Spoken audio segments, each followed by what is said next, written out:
History textbooks prefer ruins that behave politely. Cities rise, empires fall. Sand covers everything.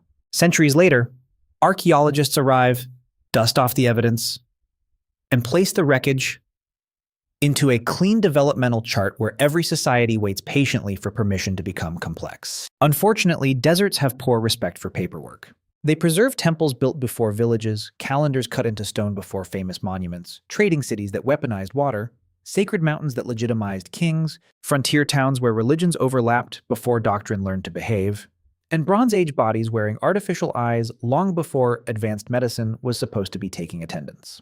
Today, we examine 10 desert anomalies that mainstream academia refuses to reconcile. 9 of them will challenge your textbook history.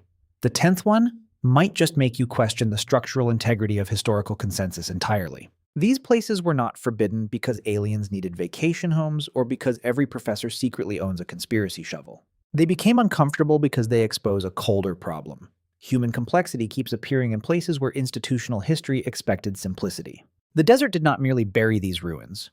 It preserved the evidence. And that is extremely inconvenient.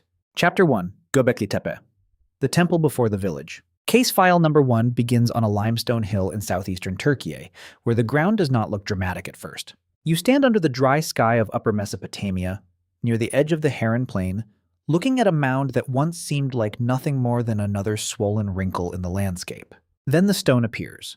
Not a broken wall, not a modest hut, not a few scattered tools left behind by people politely waiting for agriculture to invent meaning for them. A ring of massive limestone pillars rises from the earth. Some are shaped like a letter T, as if the builders had decided that ordinary stone was too emotionally available and needed shoulders. Animals are carved into the surfaces. Snakes, foxes, boars, birds, scorpions. Silent creatures locked into stone, watching a human story that was not supposed to exist yet. If this anomaly is accepted in its full weight, the old classroom ladder begins to wobble. First people hunted, then they farmed, then they settled, then they built temples, then they created organized religion, then they invented civilization. A beautiful staircase, very clean, very teachable. Göbekli Tepe walks in and removes several steps. The site became internationally famous after the German archaeologist Klaus Schmidt recognized its monumental importance in the 1990s. What he helped reveal was not just another Neolithic ruin, it was a structural insult aimed directly at one of history's favorite assumptions, that complex religious architecture came after settled farming life. Göbekli Tepe dates to the pre-pottery Neolithic around the 10th to 9th millennia BC. That means roughly 11,000 years ago, before pottery had become ordinary, before metallurgy, before writing, before cities, before kings started carving their public relations strategy into stone. The site contains circular and oval enclosures with monumental T-shaped limestone pillars rising from the floors. Some pillars reach around 5.5 meters in height. Many weigh several tons. UNESCO describes the builders as hunter-gatherer groups. Pause there. Hunter-gatherer groups. The phrase usually arrives in textbooks dressed in rough animal skins and low expectations. It suggests mobility, small bands, simple tools, temporary shelters, and a respectable lack of architectural ambition. These people were supposed to survive, forage, hunt, move, repeat, and wait patiently for farmers to invent complexity on their behalf. Instead, someone here organized quarrying, transport, carving, symbolic planning, labor coordination, and ritual gathering on a scale that required far more than casual weekend enthusiasm. The physical contradiction is brutally simple. Monumental ritual architecture appears before the settled village system that was supposed to make such architecture possible. The old model says farming creates surplus, surplus creates hierarchy, hierarchy creates priests, priests create temples, temples create organized ritual. Göbekli Tepe suggests a colder alternative.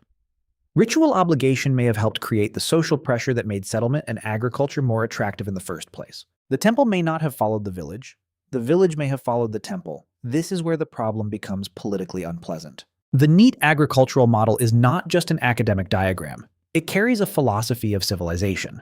It says human beings became complex when they became economically productive in recognizable ways. Plant crops, store grain, count property, manage labor, build hierarchy. Congratulations, you are now historically interesting. Göbekli Tepe proposes that human beings may have organized themselves around belief, ceremony, fear, memory, death, animal symbolism, seasonal gathering, and social obligation before they organized themselves around taxable wheat. This annoys a certain kind of historical comfort.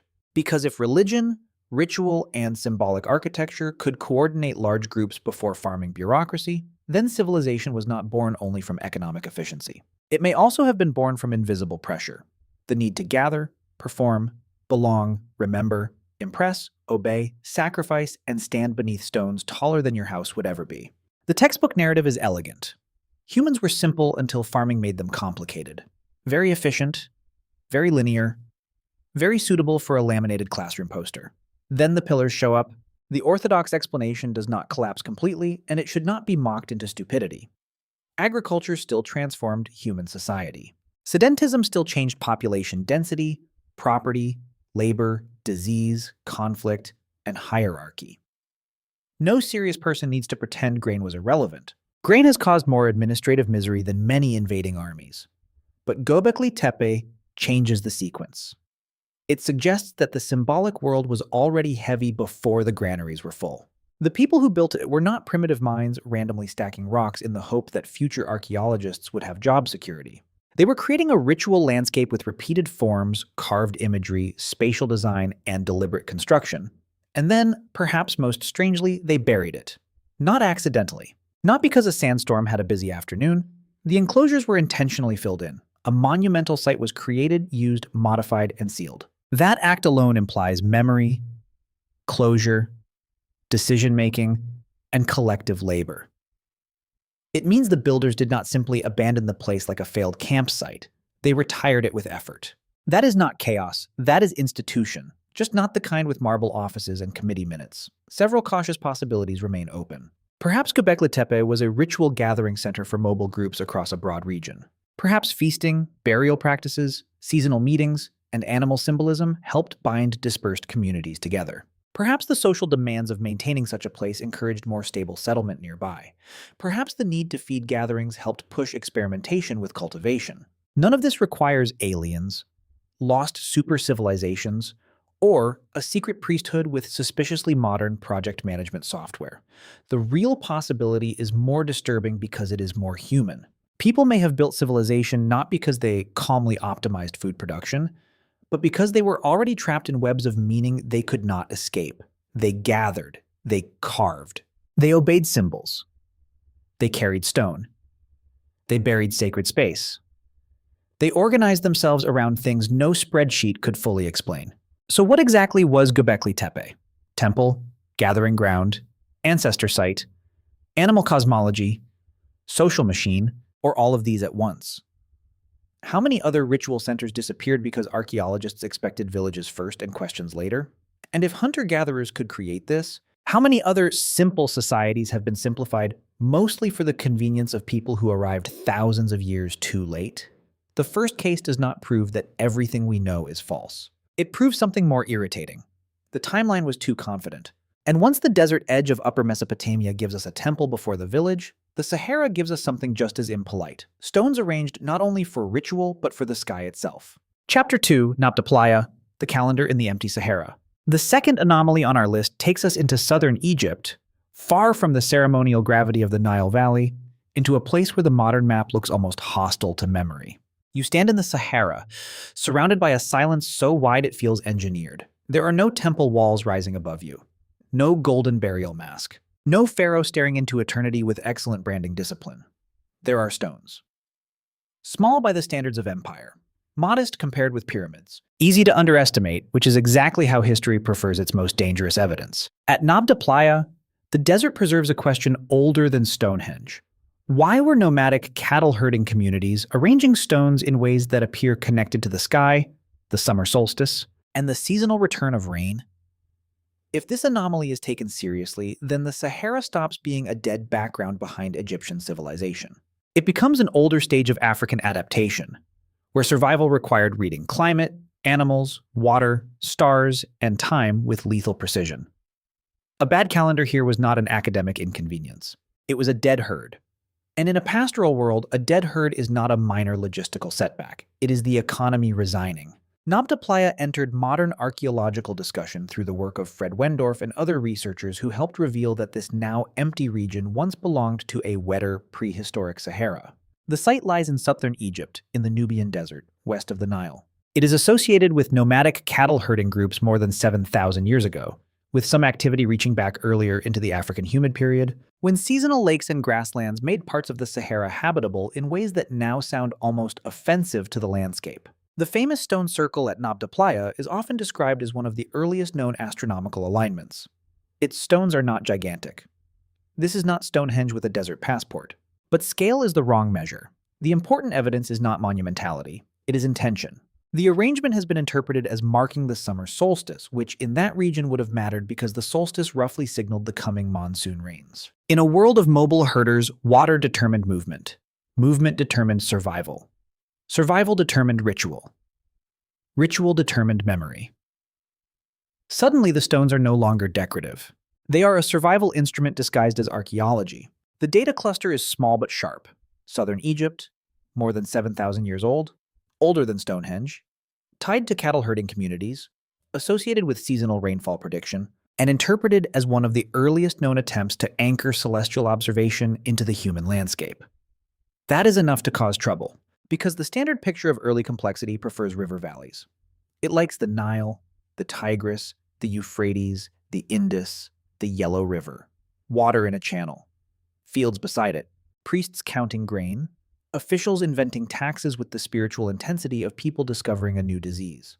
Nabta Playa belongs to a different intelligence, mobile intelligence, a society that did not necessarily need permanent cities to develop precise environmental knowledge, a society that watched the sky not as decoration, but as an operating system, a society that understood the relationship between celestial cycles, rainfall, cattle, gathering, and ritual before state monuments began monopolizing our attention. The contradiction is not that stones align with the sky. Humans have watched the sky for as long as they have had necks and anxiety. The contradiction is where this knowledge appears and who held it. A nomadic community in what is now deep desert was maintaining an astronomical relationship with the landscape before many famous monuments were built. This breaks a lazy assumption. That mobility equals simplicity. It does not. Mobility often requires more knowledge, not less. A settled farmer can learn one valley intimately. A mobile herder must understand routes, pasture, wells, seasonal change, animal behavior, kinship obligations, danger zones, storm patterns, and the cruel mathematics of distance. Sedentary society leaves heavier ruins. Mobile society leaves thinner traces. Textbooks then mistake thin traces for thin minds. Convenient. The political layer is just as important. Nabta Playa complicates Nile-centered narratives of African civilization. Ancient Egypt is so visually overwhelming that it has a way of devouring everything around it. The pyramids enter the room, and suddenly, every earlier desert tradition is demoted to background. Pre-dynastic Saharan knowledge becomes a footnote, as if everyone was simply waiting for the pharaohs to invent seriousness. But before royal tombs became mountains, cattle herders were reading the sky. Before centralized kingship hardened along the Nile, desert communities were building ritual landscapes around water, animals, and seasons. The official narrative can tolerate Nabta Playa as long as it remains small. A curious site, a possible alignment, an interesting precursor, a quiet archaeological eyebrow raise. The danger begins when it becomes part of a larger pattern. Early African desert societies managing climate memory, ritual cattle culture, and astronomical timekeeping before state civilization arrives with its usual habit of taking credit for the furniture. This textbook narrative is highly elegant and perfectly logical, until the stones begin behaving like a calendar. The skeptical explanation deserves a fair hearing. Archaeoastronomy can attract fantasy like spilled honey attracts ants. Not every ancient stone points to a cosmic secret. Some stones are just stones. Some alignments are coincidence. Some modern interpreters see astronomy because they want the past to behave like a planetarium with better lighting. Caution is necessary. But caution is not the same as dismissal. When stones, seasonal cycles, cattle pastoralism, and monsoon timing appear together in one environmental system, random placement becomes less satisfying. The question is not whether Nabta Playa was an observatory in the modern sense. It was not a university department with grant applications and uncomfortable chairs. The question is whether its builders encoded sky knowledge into ritual space because survival demanded it. That is a much stronger possibility. A cautious alternative is that Nabta Playa functioned as a ceremonial gathering place where seasonal timing, cattle ritual, burial activity, and astronomical observation overlapped. Another possibility is that the alignments were not scientific in the modern sense, but practical symbolic. A way of tying heaven, rain, animals, and group identity into one repeated performance. A third possibility is that the site helped mobile communities coordinate return, memory, and social life across a landscape that could not be trusted to remain generous. None of this makes the builders primitive. It makes them adapted. The modern world often confuses concrete with intelligence. If people do not leave cities, walls, written records, or imperial statues, we assume they had less complexity. But Nabta Playa reminds us that some knowledge is built for motion. Some civilizations are not erased because they failed to think. They are erased because their intelligence did not fossilize into convenient architecture. A stone circle in the Sahara does not need to be enormous to be historically dangerous. It only needs to prove that someone was watching. So what did the builders of Nabta Playa know about the sky that later state traditions absorbed, transformed, or forgot? How much African astronomical knowledge vanished because it belonged to mobile communities instead of palace archives? And why do we still treat nomads as people outside civilization, when their survival required reading systems that would kill anyone too settled to understand them? Nabta Playa does not ask us to replace history with fantasy. It asks us to stop confusing emptiness with absence. Because the Sahara was not always empty. And once we accept that its stones may have measured time, the rock walls of Algeria begin to speak even louder, preserving not just a calendar, but an entire lost climate filled with cattle, hunters, rituals, and human figures painted across the skin of the desert. Chapter 3. Tassili Najr, the Sahara's Archive of a Lost Climate. Item number 3 begins on a plateau in southeastern Algeria, where stone rises in strange towers, arches, corridors, and eroded walls, as if the desert once tried to build a library and then forgot to install a roof. You walk through Tassili Najr near the borders of Libya, Niger, and Mali, surrounded by rock formations that look almost lunar. Then the walls begin to move. Not physically. Worse. They remember. Across the stone are thousands of paintings and engravings. Cattle, antelope, giraffes, hunters, dancers, ritual figures, herders, masked bodies, processions, and strange human forms standing in landscapes that the modern Sahara no longer permits. The images do not show emptiness. They show abundance. They show movement. They show social life. They show a world that should not be here because the word Sahara has trained the modern mind to imagine absence. If this archive is taken seriously, then the desert stops being a timeless void. It becomes a crime scene where climate, migration, memory, and cultural erasure all left fingerprints. The name most famously tied to the site's modern public image is Henri Lotte, the French explorer and ethnographer who helped publicize Tassili's rock art in the 20th century. His work brought global attention, but also controversy, interpretation problems, and the familiar colonial habit of arriving late, naming loudly, and leaving complicated consequences behind. A classic academic tradition. Tassili Najr is vast. UNESCO describes the protected area as covering roughly 72,000 square kilometers. The rock art spans an enormous chronology, with material associated from around 10,000 BC into the 1st centuries AD. The plateau contains not only paintings and engravings, but also habitation sites, burial mounds, enclosures, lithic remains, and ceramics. This is not one cave with some charming prehistoric wall decoration. It is a massive cultural landscape, layered across millennia. The physical contradiction is immediate. The Sahara, now one of Earth's harshest environments, preserves visual testimony of cattle culture, wildlife, human ritual, and ecological richness. Giraffes appear where today they would require a miracle and possibly a very confused wildlife permit. Cattle appear where modern maps suggest sand, rock, and endurance. Human figures appear not as isolated survivors, but as participants in repeated symbolic worlds. The rocks are behaving like an archive, and the archive refuses the modern stereotype. The old narrative treats the Sahara as a boundary, a barrier between real civilizations, a huge, empty space that separated North Africa from sub-Saharan Africa, the Mediterranean from the interior, the literate from the supposedly silent. In this version, the desert is not a center. It is a margin, a blank space between more important paragraphs. Tassili Najr makes that blank space extremely crowded. Layer 1 of the anomaly is environmental. The paintings record a Sahara that changed dramatically over time.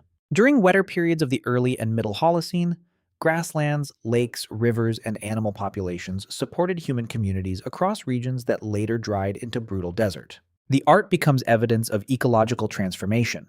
Not myth, not decoration, climate memory. Layer 2 is cultural. The images are not merely animals on stone. They show patterns of subsistence, movement, ritual, identity, and adaptation. The so-called pastoral period images reveal cattle not just as food or property, but as social and symbolic anchors. Cattle appear in scenes of herding, ceremony, and human interaction, implying that animals were embedded in meaning, status, and survival. Layer 3 is institutional. Tassili threatens any narrative that treats Saharan peoples as peripheral extras waiting near the edge of civilization. It shows long-term cultural density in a region later dismissed as empty. The desert was not a dead zone. It became one gradually, unevenly, and violently through climate change. The erasure did not require one villain with a torch. It required time, drought, migration, colonial categories, fragmented scholarship, tourism damage, looting, and the comfortable habit of assuming that cultures without monumental stone cities must have been simple. Once again, architecture becomes the bouncer at the nightclub of civilization. If you did not build a palace, please wait outside. Tassili's people painted instead, and the paintings survived. The power layer is uncomfortable because the Sahara has often been useful as an imagined emptiness. Colonial maps loved emptiness. Empires love spaces that can be described as vacant, tribal, marginal, underused, or waiting to be administered by someone with a flag and a filing system. If a landscape is imagined as empty, then its people can be treated as temporary.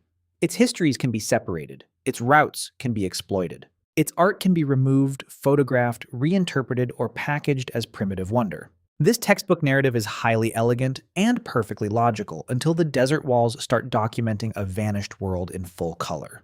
The orthodox explanation says these are prehistoric artworks created by ancient communities who lived in a greener Sahara. That part is true. Serious archaeology does not need to pretend the paintings are alien astronauts, interdimensional visitors, or ancient scuba divers who got lost on the way to Atlantis. Some sensational interpretations have tried to turn unusual human figures into cosmic beings because apparently a mask, costume, or ritual pose is too difficult. So naturally, the answer must be space management. The official caution is necessary.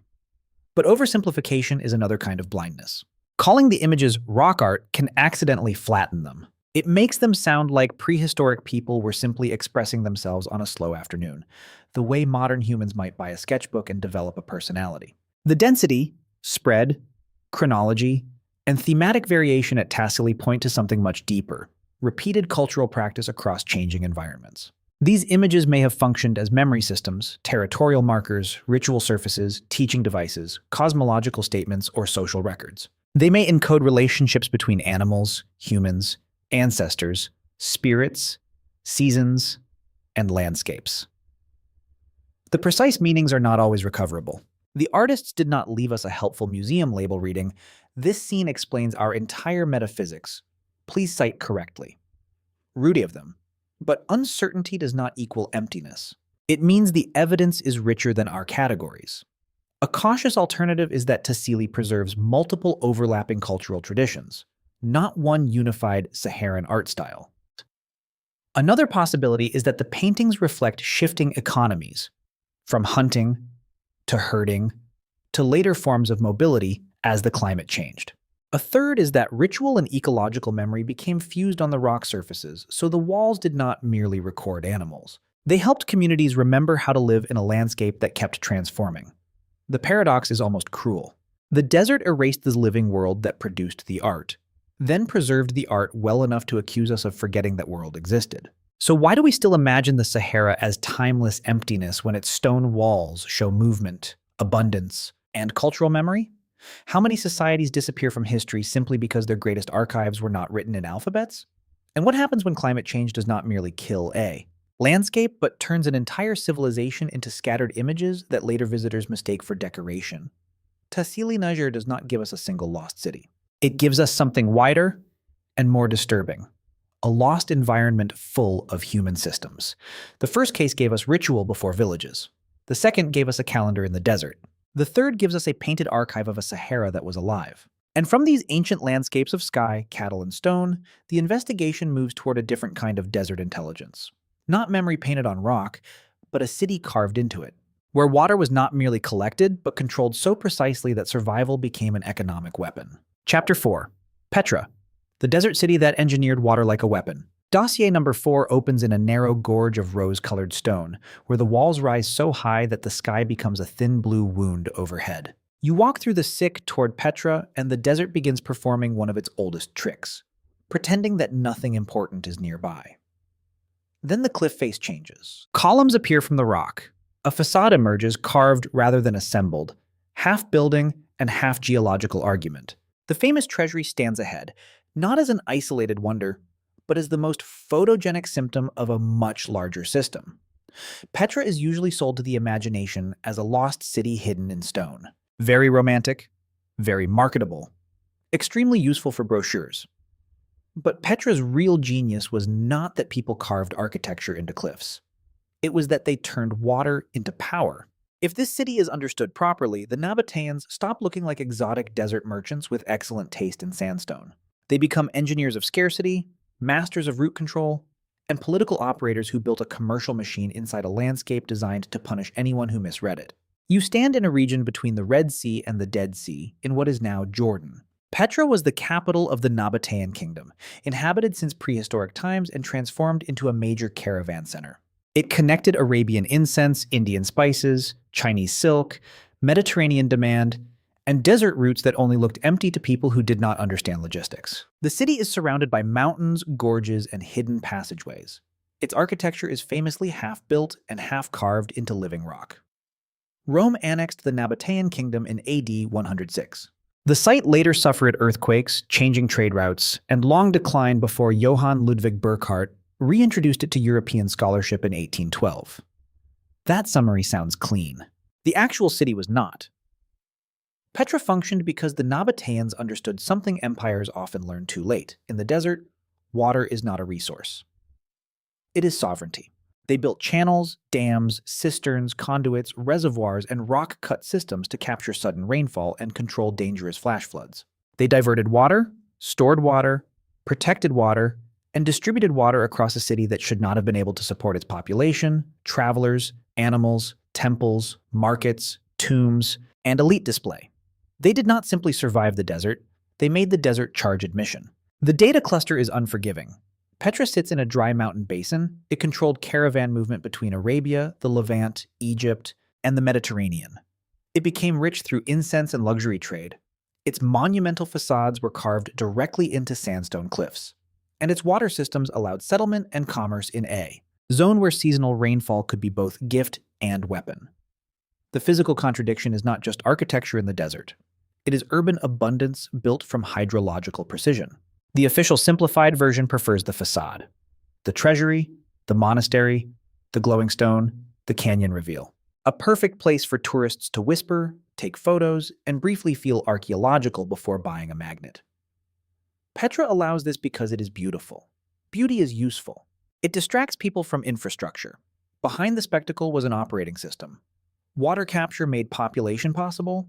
Population made markets possible. Markets made taxation possible. Taxation made monarchy possible.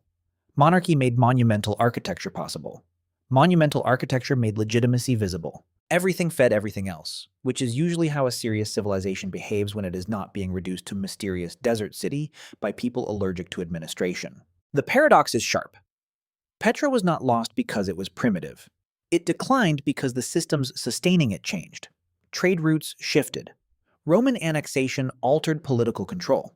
Earthquakes damaged the built environment. Maritime commerce and imperial restructuring reduced the city's strategic centrality. The desert did not suddenly remember Petra existed and swallow it out of spite. History moved the economy. A very normal disaster. The systemic power layer begins with Rome. Roman narratives are very good at absorbing other civilizations into the imperial stomach. Once Nabataea became Provincia Arabia, Petra's independent identity could be softened into a provincial success story. The Nabataeans did not vanish immediately, but their agency became easier to narrate through the empire that swallowed them. Rome had a magnificent talent for arriving after someone else built a system and then making the plaque more Roman. The erasure continued through Romantic rediscovery. Burckhardt's 1812 journey brought Petra into European scholarly attention, but that attention often framed the site as exotic, lost, and mysterious rather than as evidence of a highly organized Arabian commercial power. Romantic ruins sell better when the engineers are silent. Nobody wants the postcard to say, "Look at this remarkable tax and water management system." Apparently, that lacks magic. This textbook narrative is highly elegant and perfectly logical until you notice that the city was basically a desert corporation with carved tombs. The orthodox explanation says Petra flourished because of trade and declined as trade patterns and political conditions shifted. That explanation is broadly sound. The Nabataeans profited from caravan routes. Rome changed the landscape of power. Earthquakes damaged the city. Over time, Petra lost its centrality. No secret catastrophe is required. But the shallow version misses the intelligence of the system. Petra was not merely a stop along a route. It helped control the route. It was not merely supplied by water. It manufactured reliability from water scarcity.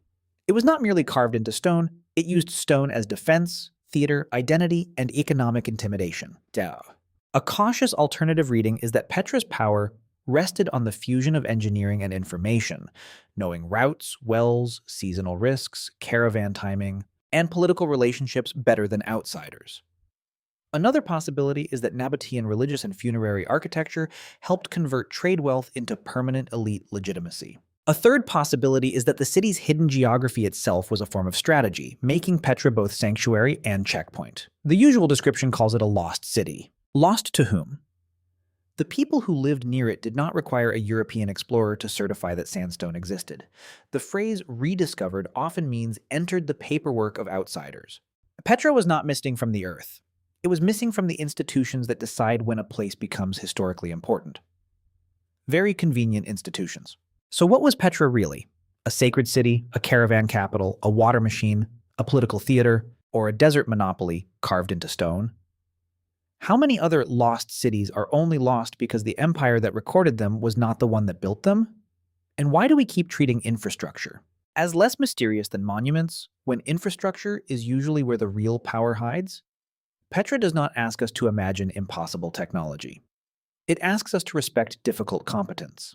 The Nabataeans looked at an unforgiving landscape and built a system where scarcity became wealth, geography became defense, and water became law.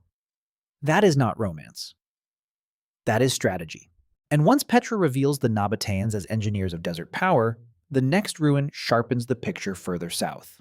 Because beyond the famous cliffs of Jordan, in the sands of northwestern Arabia, another Nabataean city carved its authority into stone with names, tombs, legal warnings, and elite memory. A cemetery Rome could annex but never fully digest. Chapter 5, Hegra, the Nabataean Cemetery. Rome could not fully digest. The fifth folder opens in the desert of northwestern Arabia, where sandstone outcrops rise from the plain like abandoned monuments waiting for a legal dispute to resume. You stand at Hegra, also known as Al-Hijr or Ma'dain Salih, and the first impression is silence. Not emptiness, silence. There is a difference. The tomb facades stare out from the rock with the same Nabataean confidence seen at Petra, but here the mood is colder. Less theatrical city, more permanent witness stand. These cliffs are not simply carved, they are signed, claimed, regulated, and protected by warning. The dead were not placed into stone as anonymous desert decoration. They were installed into a legal landscape. Very inconvenient for anyone hoping the Nabataeans were just camel merchants with a passion for cliff aesthetics. If Hegra is understood properly, then Nabataean civilization expands beyond Petra's tourist gravity. It becomes a network of trade, law, elite identity, architectural planning, and Arabian power stretching deep into the desert. A civilization does not carve legal warnings into tombs because it is vague and tribal. It does that because property matters, lineage matters, status matters, and even the dead apparently required paperwork. Hegra is located in modern Saudi Arabia. It was the first Saudi site inscribed as a UNESCO World Heritage Property. It is the largest conserved Nabataean site south of Petra. Its monumental tombs with decorated facades date mainly from the 1st century BC to the 1st century AD. The site also contains around 50 pre-Nabataean inscriptions and cave drawings showing that its landscape held meaning before the Nabataean elite made it monumental. The numbers matter because they puncture the lazy version of the story. Hegra is not one ruin, one tomb, or one romantic desert postcard. It is a conserved urban and funerary landscape with more than 100 monumental tombs, inscriptions naming families and owners, and evidence that legal identity had been cut into stone with the confidence of people who expected memory to obey. The physical contradiction is simple. In a desert zone often treated as peripheral to classical civilization, we find elite monumental architecture, inscriptions, ownership claims, and legal punishment clauses.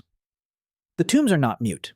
They tell us who owned them, who had rights to burial, who could not violate them, and what consequences might follow. Apparently, even ancient desert aristocrats understood that if you do not put things in writing, someone's cousin will absolutely cause problems later. The anomaly has two layers. The first is architectural. Hegra shows that Nabataean stone carving was not an isolated Petra phenomenon. It was part of a broader visual and technical language carried across trade routes and adapted to local landscapes. The second layer is administrative. The inscriptions show social order, inheritance, ownership, sacred prohibition, and elite control. This is not vague mysticism, it is law with a chisel. The paradox is that Hegra looks remote only to the modern viewer. To the Nabataeans, it sat within a commercial world. It was linked to incense routes, caravan movement, Oasis settlement, Arabian networks, and the wider Nabataean kingdom. The desert was not the edge of civilization. It was the medium through which wealth moved. People who could navigate it controlled the flow. People who could not called it empty and stayed home. A wise decision, honestly. The systemic power layer begins with the way history has been trained to look north and west.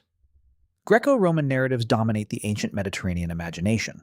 Rome, Greece, Egypt, Mesopotamia, the approved celebrities of antiquity. Arabia often appears as a source of incense, nomads, religious transformation, or geopolitical background, but less often as a place where pre-Islamic societies built sophisticated institutions of their own. Hegra complicates that. It proves that Nabataean identity did not stop at Petra's famous canyon. It extended southward into Arabia, where local elites used tomb architecture to secure status and memory. This is dangerous because it disrupts the habit of treating Nabataea as a scenic footnote between Rome and the desert. The Nabataeans were not decorative intermediaries. They were active managers of trade, territory, symbolism, and law. Then Rome arrived. After the annexation of Nabataea in AD 106, the kingdom's independent political identity was folded into imperial geography. Again, the Roman talent for digestion appears. The place remains, the people remain, the roads remain, the inscriptions remain, but the story begins to be narrated through someone else's empire. Later, religious and cultural memory added another layer. Hegra's association with cursed ruins in later traditions helped distance the site from ordinary celebration. For much of modern history, limited access also kept it outside international public attention. So the erasure was not total destruction.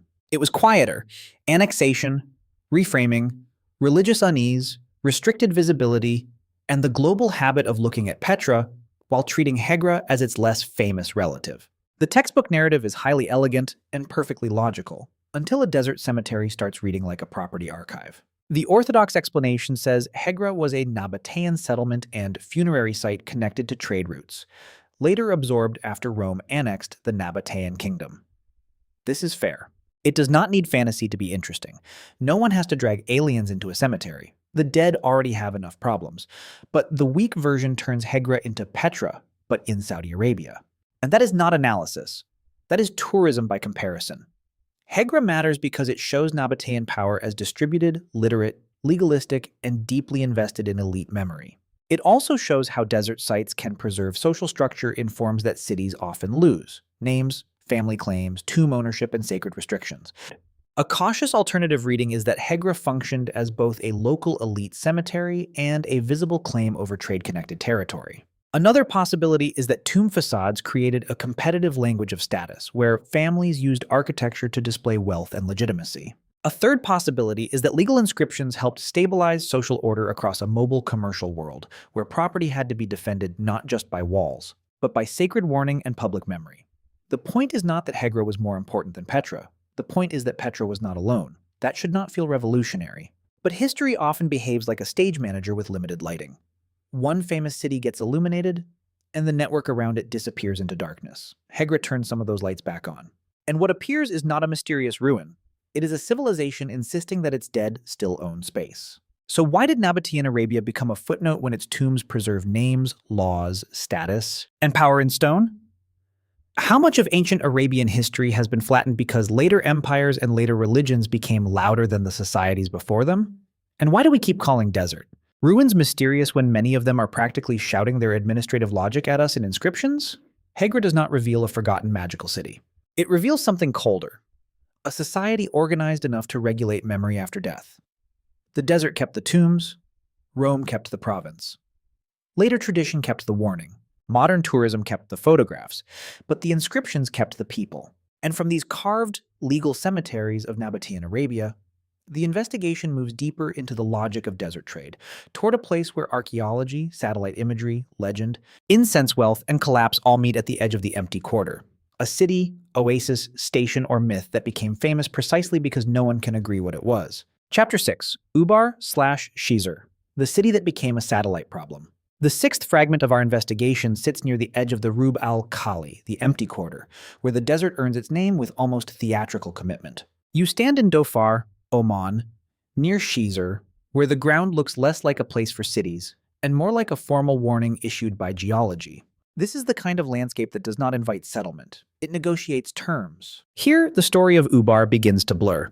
An ancient lost city, an oasis station, a trade hub, a collapsed settlement, a legend tied to Iram of the Pillars, a moral warning, a commercial memory, or all of them compressed together by time until scholarship and myth are forced to share the same uncomfortable room. If this case is taken seriously, then the desert does not merely hide ruins. It transforms infrastructure into legend. A well becomes a city, a trade station becomes a kingdom, a collapse becomes divine punishment. A caravan memory becomes a story so powerful that modern searchers eventually had to call in satellites. Very subtle. The modern hunt for Ubar became famous through figures like Nicholas Clapp, a filmmaker and explorer who helped lead renewed attention toward the site, and Juris Zarins, an archaeologist who contributed to interpretations linking the region to incense route systems. The search combined ancient texts, Bedouin traditions, route analysis, remote sensing, and satellite imagery. That alone tells us something important. By the time modern researchers arrived, the site had already become a problem spread across memory, landscape, literature, and technology. Shisr lies in Oman's Dhofar region, not far from the Great Sands of the Empty Quarter. It has been associated by some researchers with the legendary Ubar or Iram of the Pillars, though this identification remains debated. The site appears connected to a desert water source and to routes that may have served the frankincense trade. The broader region was part of an ancient commercial world in which incense was not a pleasant lifestyle accessory. It was medicine, ritual material, royal fragrance, temple smoke, diplomatic luxury, and sacred economics. Before global capitalism convinced people to pay too much for scented candles, incense was already doing very well. The data cluster is unusual. Shisr in Dhofar, Oman, proximity to the Rub al-Khali, association with frankincense roots, modern investigation involving satellite imagery, archaeological debate over whether it was Ubar, Iram, a caravan station, an oasis settlement, or something less cinematic. The physical contradiction is not a giant buried metropolis. That is precisely the point. The contradiction is that a place may become historically enormous without being architecturally enormous. This irritates the modern imagination. We want lost cities to look like lost cities. Columns, palaces, gates, maybe a cursed inscription if the budget allows, but desert trade often worked through nodes, wells, forts, camps, seasonal stations, storage points, and negotiated access. A caravan system does not always require a monumental capital. Sometimes it requires a reliable well, a guarded route, a known stop, and enough commercial trust for strangers to cross lethal territory without everyone dying of optimism. Layer 1 of the anomaly is ecological.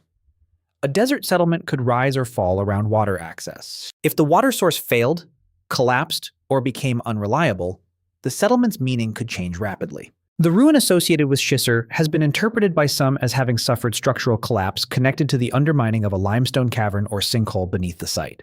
Whether this explains the whole legend is debated, but the image is powerful. A trade node falling into the very water system that sustained it. Civilization, once again, standing confidently on infrastructure it does not fully control. Layer 2 is commercial. Frankincense created wealth because sacred economies create demand with excellent emotional discipline. Temples needed it. Elites wanted it. Ritual systems consumed it. The trade connected Arabia to the Mediterranean, Mesopotamia, India, and beyond. Desert knowledge was not peripheral to that system, it was the system. The people who knew the routes controlled value. Layer 3 is mythic. Ubar survives partly because ambiguity is durable. A precisely documented custom station may interest specialists. A vanished city punished for arrogance travels much farther. Myth does not preserve facts cleanly. It preserves pressure. It remembers that something mattered, even when it forgets what shape that something had.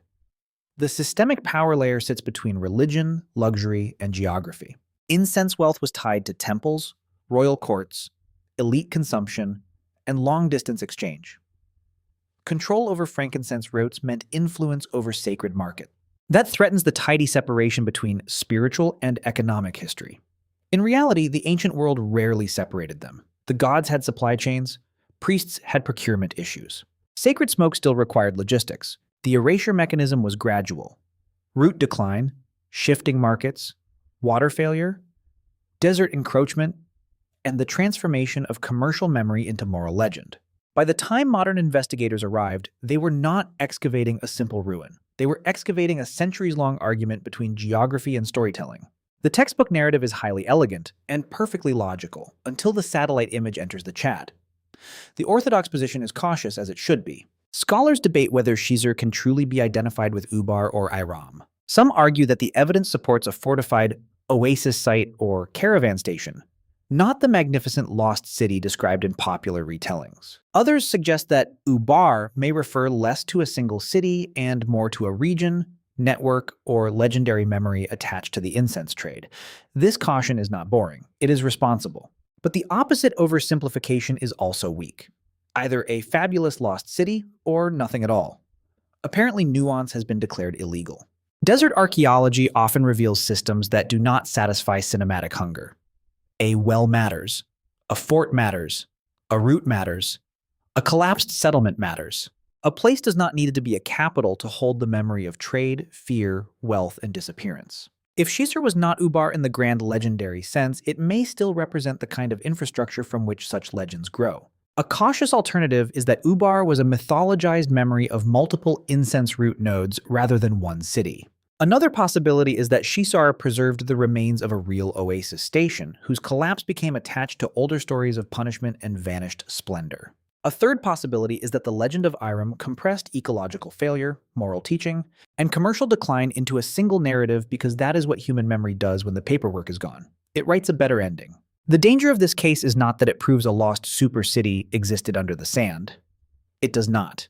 The danger is that it shows how much history lives between categories. Myth is not always false. Archaeology is not always complete. Trade does not always leave monumental remains. Collapse does not always announce itself with flames. Sometimes the world changes because a route stops being profitable, a water source fails, a market shifts, and a place becomes unnecessary. Then, later generations call it cursed. Much more dramatic. So what was Ubar? A city, a station, a region, a legend, or a commercial ghost left behind by the incense economy? How many historical places have been dismissed because they failed to match the architecture of their myths? And why are we more comfortable imagining divine punishment than admitting that water management, trade decline, and logistics can erase a society just as thoroughly? Ubar or Shisr does not give us a clean answer. It gives us a warnings about clean answers. Petra showed how water could become power. Hegra showed how trade wealth could become law and memory. Shisr shows how the same desert systems could shrink, collapse, and mutate into legend. And from this uncertainty at the edge of the empty quarter, the investigation turns southwest toward the Nile's Great Bend, where the desert does not hide a lost trade station, but a sacred mountain, a stone landmark used by kings to manufacture legitimacy, and by later histories to quietly reduce Nubia into Egypt's shadow. Chapter 7. Jebel Barkal, the mountain that made kings legitimate.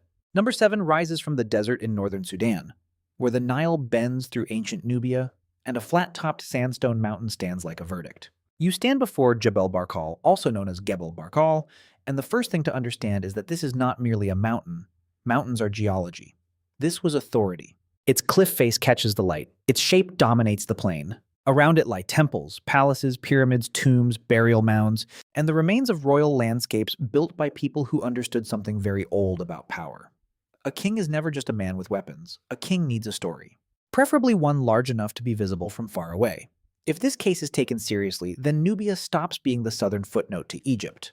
It becomes what it actually was: a powerful African civilization with its own sacred geography, political logic, imperial ambition, and uncomfortable habit of ruling Egypt back.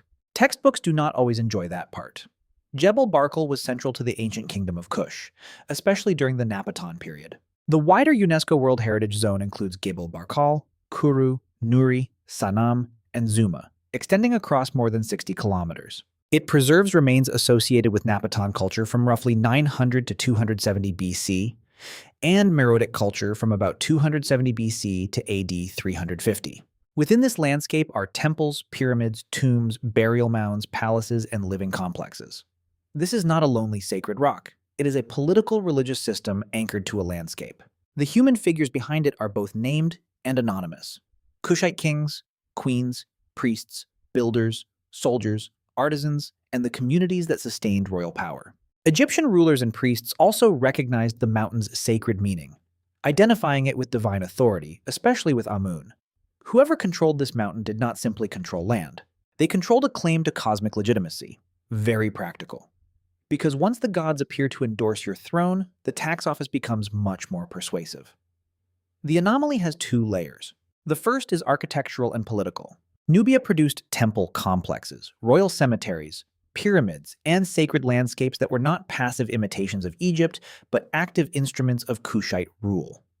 The second is historical. Kush did not merely sit beside Egypt. Kushite rulers from Nubia became pharaohs of Egypt during the 25th dynasty, ruling one of the most famous civilizations on Earth from a power base many later narratives treated as secondary. The paradox is almost absurd.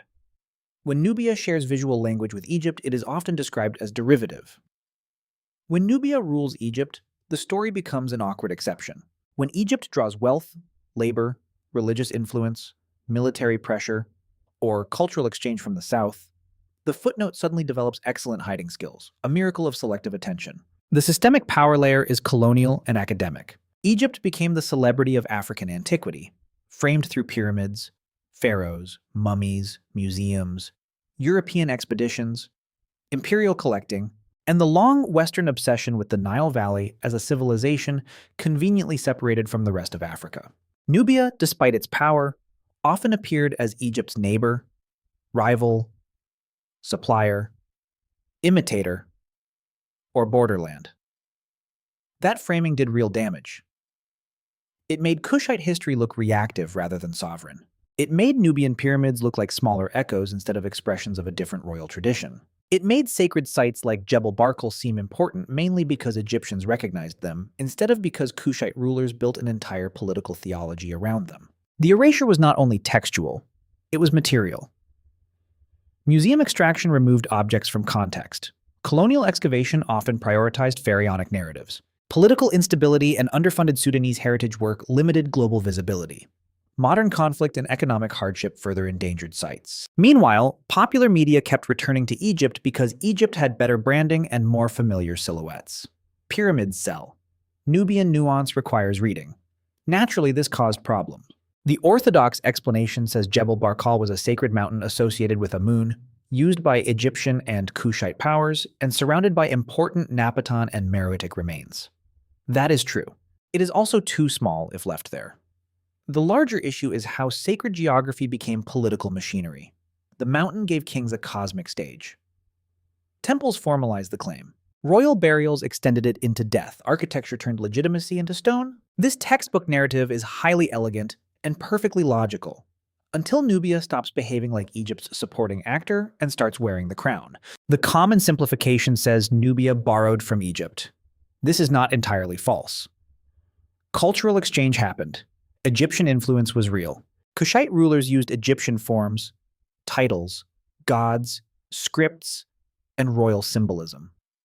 But influence is not the same as dependence. Borrowing is not obedience. Adaptation is not inferiority.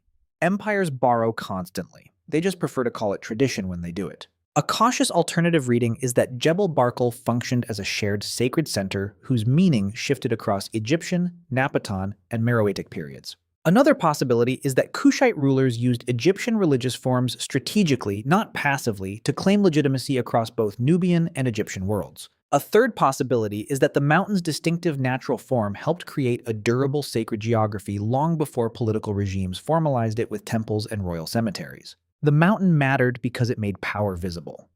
That is the essential point.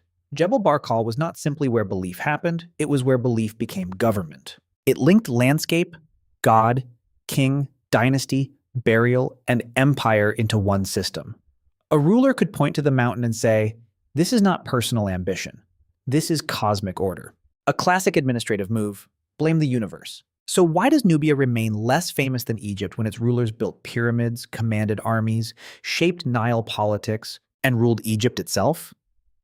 Why do we treat cultural exchange from north to south as influence, but exchange from south to north as an inconvenience? And how much of ancient African history has been compressed simply because the wrong kingdom became famous first? Jebel Barkal does not ask for fantasy. It asks for corrected proportions. The desert did not preserve a minor echo of Egypt. It preserved a sacred political engine used by Kushite rulers to anchor authority, ritual, memory, and empire. The mountain made kings legitimate because people believed power had to be tied to something older than the king himself. Stone helped. Gods helped more. And from this sacred mountain where kings borrowed eternity, the investigation moves toward a very different frontier. A city on the Euphrates where empire, religion, commerce, and war were layered so tightly together that destruction accidentally became preservation. Chapter 8, Dura-Europos, the border city buried by war. The eighth anomaly on our list takes us to the Euphrates, where the desert edge meets a river and history develops a talent for overcrowding. You stand above the water on an escarpment in modern Syria, roughly 90 meters above the river, inside the remains of Dura-Europos. At first, it looks like a frontier city. That sounds simple. It is not. A frontier is where empires pretend they have clear edges, while real human beings immediately ruin the concept by trading, praying, marrying, serving, migrating, adapting, and generally refusing to behave like a map. Dura-Europos was founded around 300 BC by Seleucus I Nicator, passed through Hellenistic, Parthian, and Roman phases, and became one of the ancient world's most revealing border settlements. Not because it survived beautifully, because it was buried by crisis. If this case is taken seriously, then the ancient religious world stops looking like separate, clean boxes. Inside one fortified city, we find temples, military structures, domestic spaces, a painted synagogue, and one of the earliest known Christian house churches. Greek, Semitic, Roman, Parthian, Palmyran, Jewish, and Christian worlds did not stand in separate textbook chapters here. They stood in the same streets. Awkward for anyone who enjoys tidy civilization labels. The modern interpretation of Dura-Europos was shaped in part by Michael Rostovtsev, the Yale historian and archaeologist who helped analyze the site after major 20th century excavations. But the deeper human anchors are the people who actually lived there. Soldiers guarding an imperial border, merchants moving goods, local families negotiating identity, Jewish worshippers gathering beneath painted biblical scenes. Early Christians adapting a house for worship, Palmyran communities carrying their own traditions, and civilians trying to survive inside a geopolitical pressure chamber. The data cluster is unusually dense, founded around 300 BC, located on the Euphrates in modern Syria. Built high above the river on a defensive escarpment, controlled at different times by Seleucid, Parthian, and Roman powers. Destroyed in the mid-3rd century AD during conflict between Rome and the Sasanian Empire. Preserved because siege works, military fortification, and abandonment sealed parts of the city under earth and debris. War became the archivist. A terrible archivist, obviously, but an effective one. The physical contradiction lies in preservation. Dura-Europos gives us rare evidence of religious life before later Orthodox boundaries hardened. The synagogue contained extraordinary wall paintings, challenging simplistic assumptions about ancient Jewish visual culture. The Christian building was not a cathedral, not a basilica, not a monumental religious machine. It was a modified domestic structure. A house made sacred before Christianity acquired imperial architecture and the administrative personality that came with it. This is what makes Dura-Europos dangerous to simplified timelines. It shows belief before later institutions finished organizing the evidence. It shows communities living side by side without fitting neatly into the categories that later historians, theologians, and empires would prefer. Layer 1 of the anomaly is religious. Dura-Europos preserves overlapping sacred worlds in one city, temples, synagogue art, Christian worship, and local cults existing within a frontier environment. Layer 2 is imperial. The city changed hands and identities across Hellenistic, Parthian, and Roman rule, proving that frontier populations often lived inside layered sovereignty rather than simple national or imperial belonging. Layer 3 is archaeological. Its most precious evidence survived not through peaceful continuity, but through violent disruption. The empire broke, the archive improved. This is not the kind of lesson empires put on coins. The systemic power layer is about classification. Later religious traditions often prefer origin stories with clean lines. Judaism here, Christianity there, paganism over there, empire above them all, looking organized in Latin. But Dura-Europos shows a messier world, porous, multilingual, adaptive, local, and practical. Religious identity was real, but it was lived inside houses, garrisons, markets, walls, and family networks before later institutions made everything look more rigid in retrospect. Imperial narratives also get uncomfortable. Rome liked to imagine its frontiers as lines of order against chaos. Dura-Europos suggests the frontier was more like a negotiation zone where cultures blended because people had no interest in dying for clean categories every morning before breakfast. The erasure mechanism is brutal and ongoing. The city was destroyed and abandoned in antiquity. Then, modern conflict in Syria, looting, illicit excavation, and heritage destruction placed the site at risk again. Dura-Europos has been preserved by disaster more than once and threatened by disaster more than once. The pattern is almost too human to be poetic. The textbook narrative is highly elegant and perfectly logical, until one border city contains too many religions, too many languages, and too much evidence for everyone's preferred origin story. The orthodox explanation says Dura-Europos was a multicultural frontier city whose remains survived because of siege and abandonment. That is accurate. The problem begins when multicultural becomes a soft word that hides the sharper reality. This was not diversity as a museum label.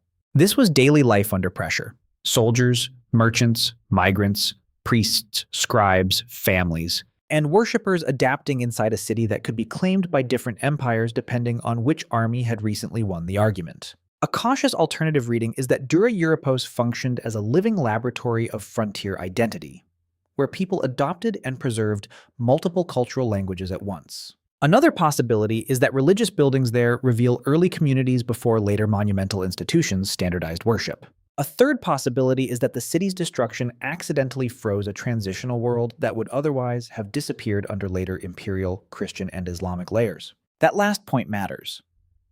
Continuity often destroys evidence. Cities that remain alive rebuild themselves. Old houses become new houses. Shrines become churches. Churches become mosques. Walls are reused. Floors are replaced. Archives rot. Officials renovate the past until it stops accusing the present. Dura-Europos was unlucky enough to die. So it remembered. The deadpan lesson is not that ancient people were secretly modern pluralists holding interfaith seminars with excellent catering. They were ancient people. They had conflicts, hierarchies, prejudices, military pressures, and competing loyalties. But they also lived in proximity. They borrowed forms. They adapted space. They worshipped in buildings that did not yet know what future orthodoxy would demand from them. So why do we imagine ancient religions as cleanly separated when the evidence shows them sharing streets, walls, and imperial anxieties? How much early religious history has been simplified because later institutions wrote backward from their own authority?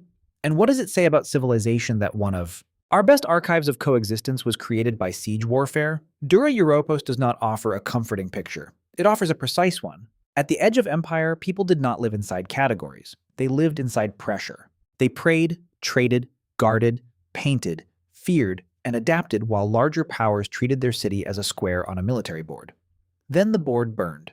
And because the city was buried by war, the evidence survived long enough to contradict everyone. From this frontier ruin where destruction preserved religious complexity, the investigation moves east into the Bronze Age deserts of Iran, to a city burned into memory, where a single woman's skull carried a device so intimate, so technical, and so unsettling that it forces the history of medicine to widen its map. Chapter 9. Shahr-e Sukhteh, the burnt city with an artificial eye. The ninth entry in the archive begins in southeastern Iran, where the desert does not offer a dramatic skyline so much as a long, dry refusal. You stand in Sistan and Baluchistan, near the remains of Shahr-e Sukhteh, the burnt city, a Bronze Age settlement whose name sounds like a warning written after the disaster had already finished.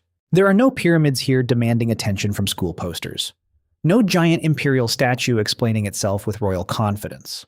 No single monument large enough to bully the imagination. Instead, the evidence arrives through something smaller, stranger, and much more intimate. A woman's skull, and inside one eye socket, one of the oldest known artificial eyes ever discovered. A desert city burned into archaeological memory. A body buried with a prosthetic eye. A technology designed not merely for survival, but for appearance, identity, and social presence. Apparently, Bronze Age people also cared how they looked. A shocking development for anyone who thought vanity was invented by front-facing cameras. If this case is taken seriously, then medical and craft sophistication stop belonging only to the famous centers of early civilization. Shahr-e Sukhteh forces the map to widen. It reminds us that complexity did not wait politely inside Mesopotamia, Egypt, or the Indus Valley. It moved through plateaus, trade routes, workshops, bodies, and cities that later narratives forgot to brand correctly. Shahr-e Sukhteh is located in the Sistan region of southeastern Iran, associated with the Helmand culture. The settlement dates roughly from 3550 to 2300 BC and was placed on the UNESCO World Heritage List in 2014. It developed as a major Bronze Age urban center on routes connecting the Iranian Plateau, Central Asia, South Asia, and the wider ancient world. Archaeologists have found evidence of craft specialization, long-distance exchange, complex burial practices, and urban planning. And then there is the eye. The artificial eye was found with the remains of a woman estimated to have been around 28 to 32 years old. Reports describe it as a hemispherical prosthesis, likely made from a light material and covered with a thin layer, with details suggesting an iris and possibly gold thread decoration. Microscopic analysis indicated traces that may have come from prolonged contact with the eye socket, suggesting it was worn during life, not merely placed as a burial prop. That detail matters. A funerary object says something about death, a worn prosthetic says something about life. The data cluster is tight and disruptive. Southeastern Iran, Bronze Age urban settlement, roughly 3550 to 2300 BC, Helmand cultural sphere, UNESCO listing in 2014, a woman aged about 28 to 32, and an artificial eye possibly worn during life. The physical contradiction is not simply that a prosthetic existed. It is that such a device implies anatomical awareness, skilled craftsmanship, social motivation, and a cultural environment in which bodily presentation mattered enough for someone to make, wear, and be buried with it. That is not primitive medicine. That is human sophistication in a place popular history rarely visits. The anomaly has two layers. The first is technical. Someone had the skill to produce a prosthetic object small enough, shaped enough, and socially meaningful enough to be worn on a human face. The second is social. The device suggests concern with identity, dignity, beauty, status, or symbolic wholeness. This was not just about restoring function. An artificial eye does not restore sight. It restores appearance. It restores the social face. That is a different kind of medicine. A colder kind, perhaps. More honest.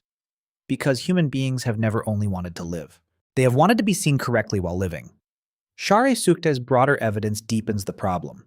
The city shows signs of specialized crafts, trade links, and organized urban life outside the most famous cradles of civilization.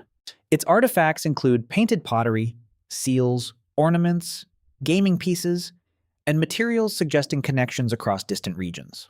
This was not an isolated village having one accidentally brilliant afternoon. It was an urban system participating in exchange, production, and cultural development. The systemic power layer is about civilizational monopoly. Popular history loves birthplaces. The birthplace of writing. The birthplace of cities.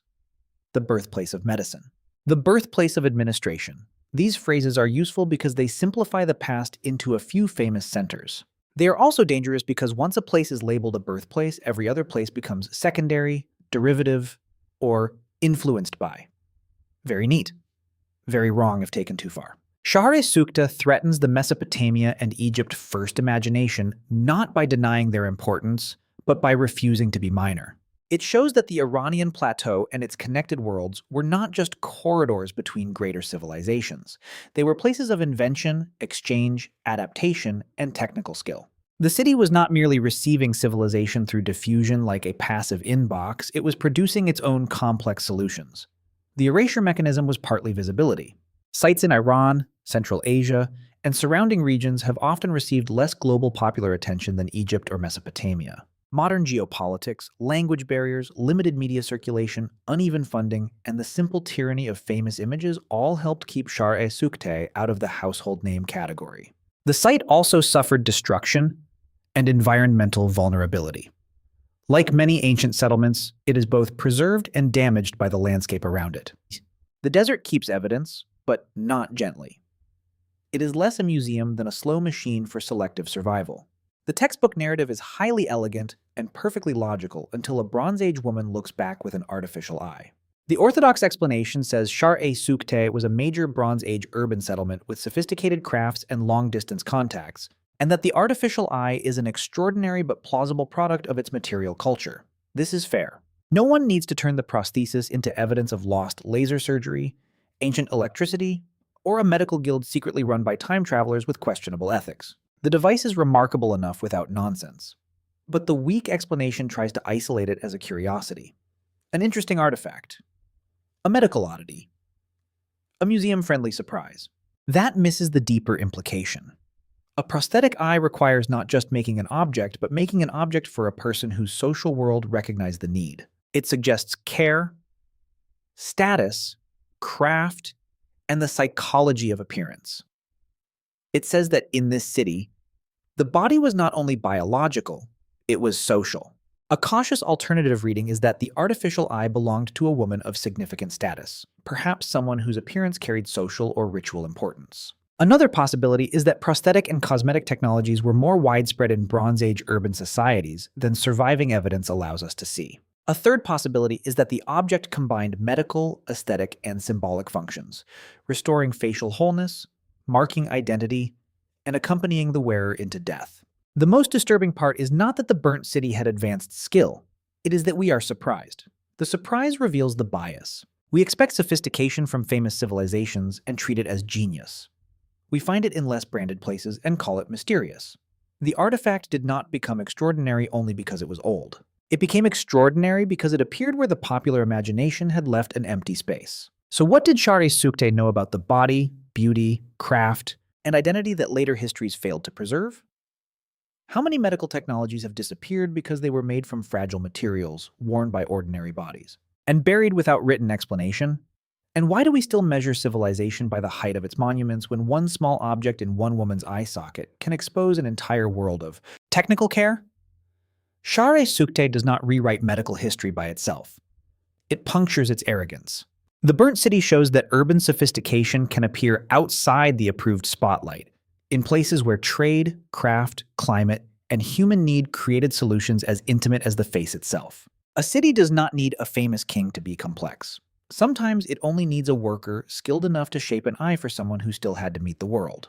And from this desert city of craft, body, and forgotten urban intelligence, the final case moves north into Central Asia, where an oasis did not produce one lost city, but many, layer after layer of settlement, trade, empire, scholarship, irrigation, and collapse, until history finally stopped rebuilding the same dream in the sand.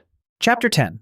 Merv, the oasis that empires kept rebuilding until they couldn't. The 10th and final case file opens in modern Turkmenistan, where the desert holds not one city, but a layered argument with time. You stand in the oasis of Merv, and the first mistake would be looking for a single lost place. Merv was not one city, it was a habit. Again and again, human beings returned to this oasis, rebuilt around water, redirected power through irrigation, traded across continents, raised walls, governed movement, stored wealth, studied, prayed, conquered, and began again. The ruins do not form a single frozen moment. They form a sequence, like civilization repeatedly pressing restore previous version in the middle of a desert that clearly did not consent. If this case is understood properly, then the Silk Road stops looking like a scenic line on a school map. It becomes what it actually was: a system of cities, water engineering, taxation, storage, scholarship, military control, and fragile ecological management. Camels did not simply wander between real civilizations. They moved because oasis cities like Merv made movement possible. The route was not the infrastructure. the cities were. Merv sits in the Murghab River Oasis, in present-day Turkmenistan. UNESCO describes it as one of the oldest and best-preserved oasis cities along the Silk Route. Its remains span roughly 4,000 years of human history.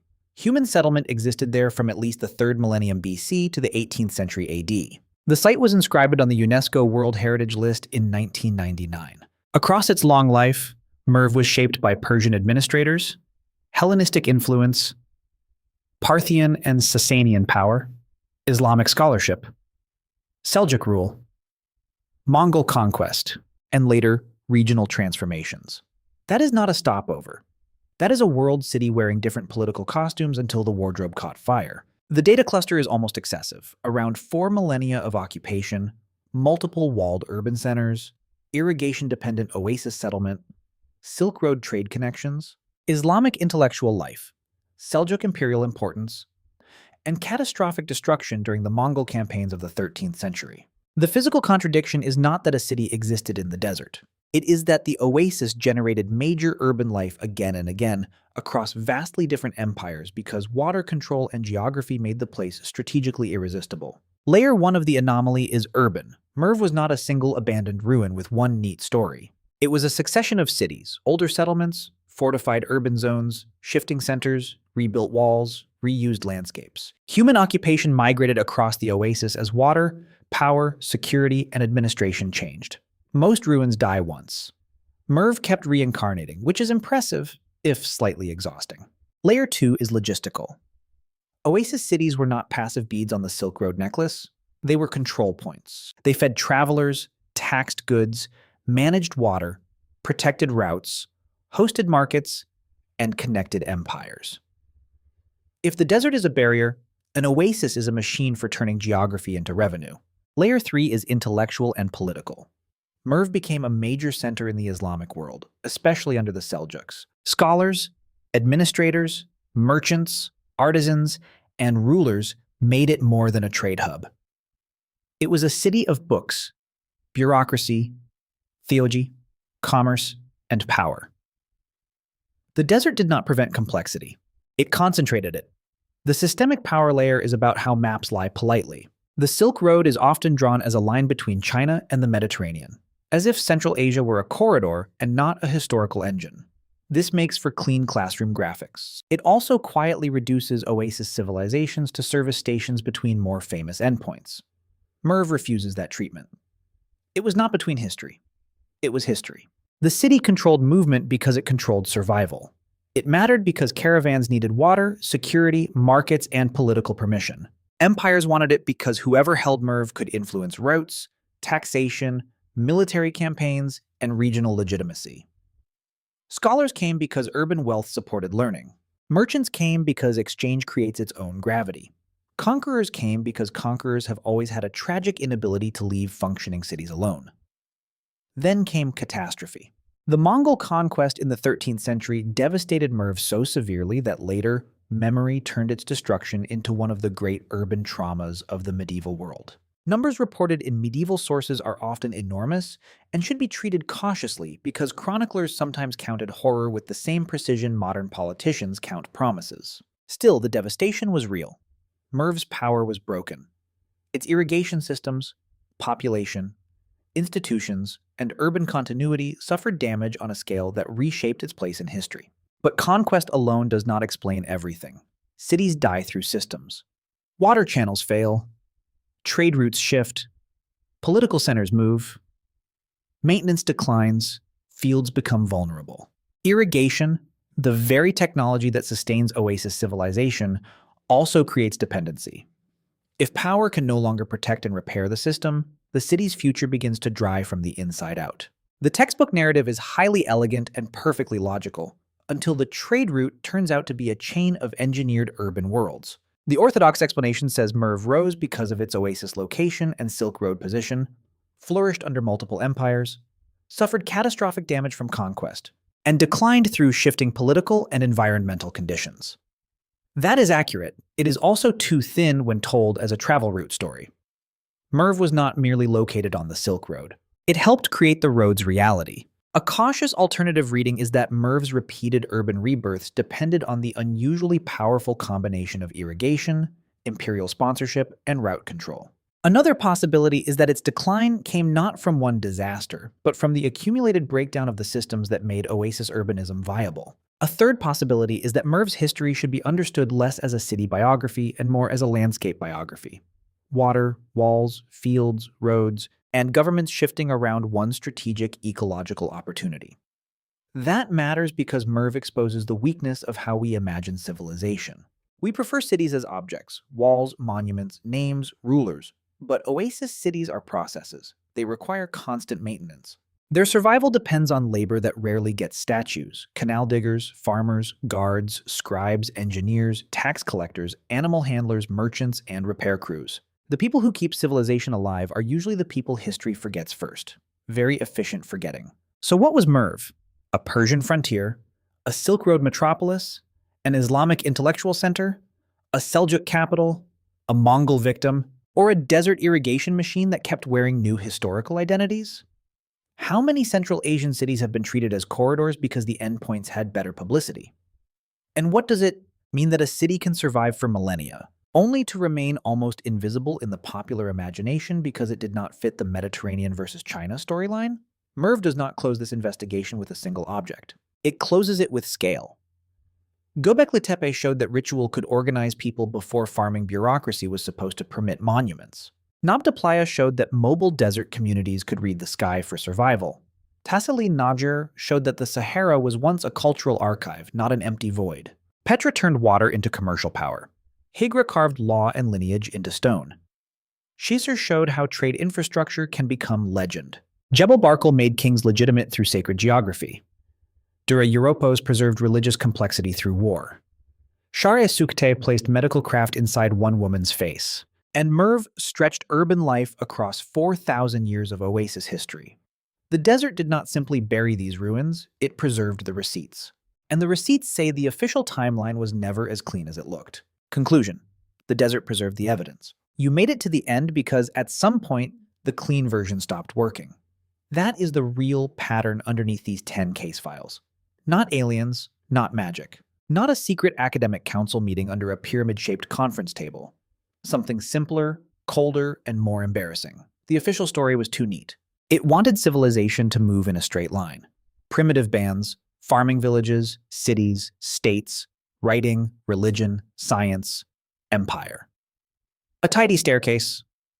Easy to teach. Easy to test. Easy to print in a textbook with a small diagram and the emotional range of a tax form. But the desert kept interrupting.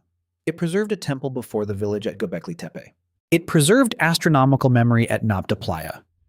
It preserved the green Sahara on the walls of Tassili.